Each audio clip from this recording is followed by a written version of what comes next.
Hello mga bata! Ako si Teacher Kat. Handa na ba kayo sa ating kwento? Bago tayo magsimula, ay mayroon muna akong mga katanungan. Mahilig ka bang maglaro? Ano ang iyong paboritong laruin? Sino-sino naman ang iyong mga kalaro?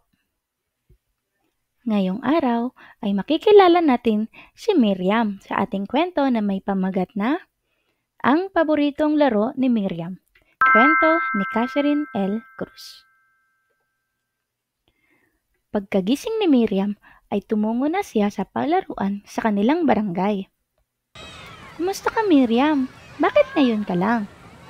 tanong ng kanyang kalaro. "Hehe, kagigising ko lang kasi. Pinatulog ako ni nanay pagkatapos kumain ng tanghalian," sagot niya. "Ganun ba? O sige, magsimula na tayo.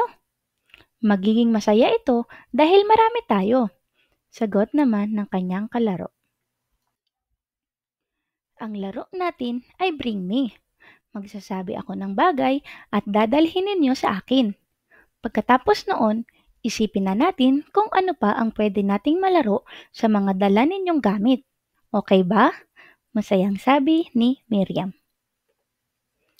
"Mukhang masaya nga. Siyam kaming mga kasali at ikaw naman ang pang-10. Sige, simulan na natin. Bring me bulaklak." Isa-isang nagpakita ng bulaklak ang siyam naman lalaro.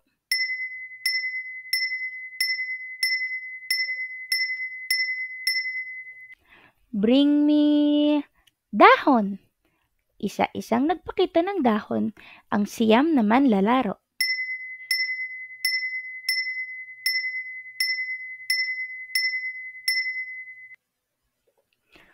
"Bring me bato." Isa-isang nagpakita ng maliit na bato ang siyam naman lalaro.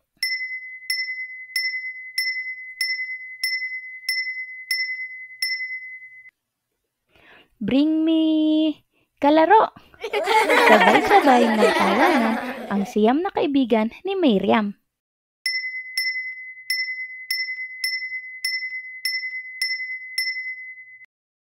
"Miriam, umuwi ka muna dito sa atin at ligpitin mo itong iyong pinaghigaan," sigaw ng nanay kay Miriam. "Naku, yari ako kay nanay. Hehehe, kayo muna ang maglaro. Babalik ako pagkatapos ko gawin ang inuutos ni nanay," nagmamadaling sabi ni Miriam. Ang Paboritong Laro ni Miriam. Kwento ni Catherine L. Cruz. Nagustuhan ba ninyo ang ating kwento? Sa susunod muli! Thank you for watching. I'm Teacher Kat. Please like and share.